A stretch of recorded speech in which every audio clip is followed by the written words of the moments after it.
Friend, সবাই কেমন আছেন? আশা করি ভালো আছেন। আমি পৃথা ট্রাভেলার্সকের নতুন আরেকটা এপিসোড নিয়ে চলে এসেছি আপনাদের সামনে। আজকে আমরা যে বিষয়টা নিয়ে আলোচনা করব, মানে কিছু অজানা তথ্য যেটা আমি আপনাদেরকে দেবো, সেটা হচ্ছে পুরীর জগন্নাথ দেবের মন্দিরে 56 ভোগের কথা। হ্যাঁ, এখন হয়তো ভাবছেন যে পুরী সে তো আমাদের প্রচুরবার ঘুরতে যাওয়ার জায়গা, বা আমরা প্রচুর ঘুরেছি। হ্যাঁ, সেটা আমি জানি, কিন্তু আমার কাছে কিছু কমেন্টস এসছে যেটা আর কি আপনারা জানতে চেয়েছেন যে এই যে 56 ভোগ এটা কখন দেওয়া হয় বা কিভাবে দেওয়া হয়। তো তার আগে আমি একটু বলে রাখি, এই যে 56 ভোগ কি কি সেটার কিন্তু আলাদা একটা ভিডিও করে আমি কিন্তু ওটা অলরেডি আপলোড করে দিয়েছি। আপনারা যদি সেই 56 ভোগের নাম জানতে চান তাহলে এই ভিডিওর ডেসক্রিপশন বক্সে আমি যে লিঙ্ক দিয়ে দেবো সেটা ক্লিক করলে আপনারা জানতে পারবেন।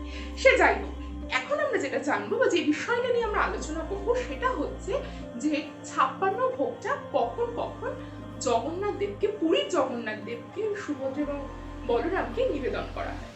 তো ভিডিওটা শুরুর আগে একটু বলে রাখি, যারা আমার চ্যানেলের নতুন ভিউয়ার্স এখন আমার চ্যানেলটাকে সাবস্ক্রাইব করেন তারা ঝটপট আমার চ্যানেলটাকে সাবস্ক্রাইব করুন। আর হ্যাঁ, আমার চ্যানেলের নতুন নতুন আপডেট সবার আগে আপনার হাতের মুঠোয় পাওয়ার জন্য কিন্তু পাশে থাকা বেল আইকনটা প্রেস করতে একদম ভুলবেন না। তাহলে চলুন শুরু করা যাক।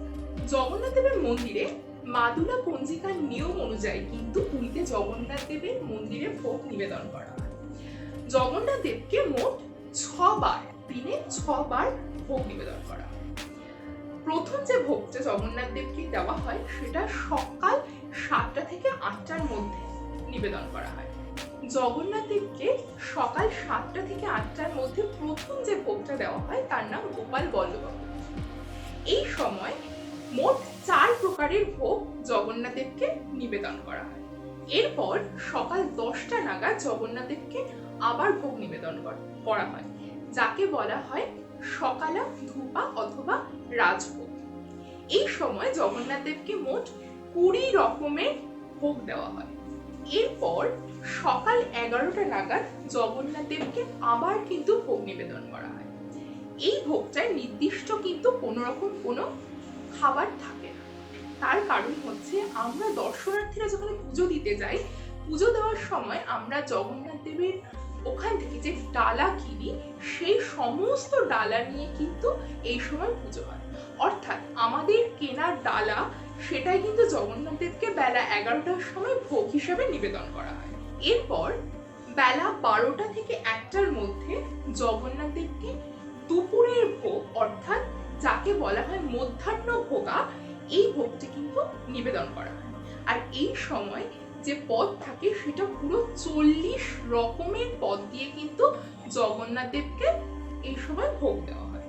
দুপুরের মধ্যাহ্ন ভোগের পর জগন্নাথ দেবের বিশ্রামের সময়। এরপরে বিকেল বেলা বা সন্ধ্যার দিকে শুরু হয় সন্ধ্যারতি। সেটা সন্ধ্যা 7টা থেকে 8টা নাগাদ হয়ে থাকে। এই সময় জগন্নাথ দেবকে কিন্তু আবার ভোগ নিবেদন করা হয়, যার নাম সান্ধিয়া থোপা, যেখানে প্রায় 9 রকমের ভোগ বা 9 রকমের পদ দিয়ে কিন্তু ভোগ নিবেদন করা হয়। এরপর রাত্রি 11টা নাগাদ জগন্নাথ দেবকে বড় সিংহারা ভোগ নিবেদন করা হয়ে থাকে। রাত্রি এই ভোগে মোট 8 রকমের পদ থাকে। রেগুলার জগন্নাথ দেবকে কিন্তু 56 যে তার পছন্দের ভোগ সেটা অবশ্যই দেওয়া হয়, কিন্তু আপনারা যদি সমস্ত ভোগ যোগ করেন সেটা দেখবেন কখনো 85 অথবা কখনো 100 রকমের ভোগেও পৌঁছায়। কিন্তু যে 56 ভোগের নাম আমরা জানি বা আপনাদেরকে যে 56 ভোগের নাম আমি জানিয়েছি, সেই 56টা ভোগ কিন্তু এর ভিতর ইনক্লুডেড, সবসময় সেটা থাকে। তারপরেও আরো যে কিছু ভোগ দেওয়া হয় সেটা নিয়ে কোনো কোনো সময় জগন্নাথ দেবকে 85 থেকে 100 রকমের ভোগ রেগুলার কিন্তু দেওয়া হয়ে থাকে। এবং এই ভোগের যে বিষয়টা, এখানে এমন একটা অদ্ভুত বা অলৌকিক শক্তি বলতে পারেন, এই মন্দিরে যারা ভোগ খেতে যান রেগুলার প্রচুর দর্শনার্থী কিন্তু ওখানে ভোগ পান। তো নির্দিষ্ট পরিমাণেই কিন্তু ওখানে ভোগটা রান্না হয়, কিন্তু অদ্ভুতভাবে দর্শনার্থী বেশি হোক বা কম হোক সেই ভোগ কিন্তু কখনো কম করে না। সুতরাং আপনারা জানলেন যে জগন্নাথ দেবের এই যে 56 ভোগ সেটা কখন কখন দেওয়া হয়, কোন কোন টাইমে দেওয়া হয়, সমস্তটাই কিন্তু আমি আপনাদেরকে জানিয়ে রাখলাম। এবার বলে রাখি যে এই যে 56 ভোগের কথা আমরা জানলাম বা কোন কোন সময় আমরা এই ভোগগুলোকে নিবেদন করা হয় মন্দিরে সেটাও জানলাম, কিন্তু প্রশ্ন হচ্ছে এই যে আমরা এত কষ্ট করে গিয়ে পুজোটা দেব ঠাকুরের যে ভোগটা সেটা আমরা কখন হাতে পাবো, আপনি কখন হাতে পাবেন? তো সেখানে বলে রাখি জগন্নাথ দেবের মন্দিরে, পুরীর জগন্নাথ দেবের মন্দিরে কিন্তু বিভিন্ন সময় পুজো হয়, সকালে বিকেলে এরকম বিভিন্ন টাইম কিন্তু ভাগ করা রয়েছে। তো সেক্ষেত্রে আপনি যে সময় পুজো দেবেন এবং আপনি যদি মনে করেন যে আপনি ওখান থেকে ভোগ নেবেন, তো সেক্ষেত্রে আপনি চাইলে আপনার সময় মতো কখনো দুপুরে অথবা রাত্রে যখন আপনার ইচ্ছা আপনি কিন্তু ওই ভোগটা নিতে পারেন। এবং আমরা ওখানে যে ডালাটা দিই সেটাও কিন্তু বিভিন্ন রেঞ্জের থাকে, আপনি আগে থেকে ডিসাইড করে নেবেন যে আপনি কিরকম রেঞ্জের পুজো আপনি দিতে চান।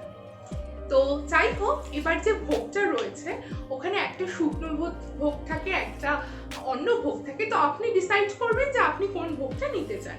তো সাধারণত আমরা বাড়ি আসার জন্য অন্য ভোগ নিয়ে আসতে পারি না, তার কারণ হচ্ছে সেটা রাস্তায় নষ্ট হয়ে যেতে পারে যদি আপনি পুরী থেকে অনেকটা দূরে থাকেন। তো সেক্ষেত্রে আমরা বাড়িতে নিয়ে যাওয়ার জন্য শুকনো ভোগটাকেই আমি বলবো আপনাদেরকে নিতে।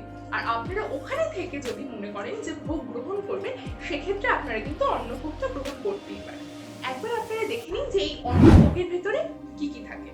তো অন্ন ভোগ আর শুকনো ভোগ দুটো ব্যাপারে কিন্তু আমি আপনাদেরকে এখানে দেখিয়ে দেবো, তাহলে আপনারা খুব ভালো মতো বুঝতে পারবেন যে অন্ন ভোগের ভিতর কি কি পদ থাকে এবং শুকনো ভোগের ভিতর কি কি পদ থাকে।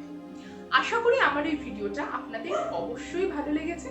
যদি ভালো লেগে থাকে তাহলে কিন্তু ভিডিওটা লাইক করতে এবং শেয়ার করতে একদম ভুলবেন না। আর একবার মনে করিয়ে দিই, যারা আমার চ্যানেল নতুন ভিউয়ার্স এখনো আমার চ্যানেলটাকে সাবস্ক্রাইব করেন তারা ঝটপট আমার চ্যানেলটাকে সাবস্ক্রাইব করুন। আর আপনাদের যদি কোনো জায়গা দেখতে ইচ্ছা করে বা কোনো জায়গা সম্পর্কে কোনো কোয়ারিজ থেকে থাকে তাহলে তো কমেন্ট বক্স খোলাই আছে, আপনারা আপনাদের মতামত আমাদেরকে জানাবেন, অবশ্যই আমরা চেষ্টা করব তার উত্তর দেওয়ার।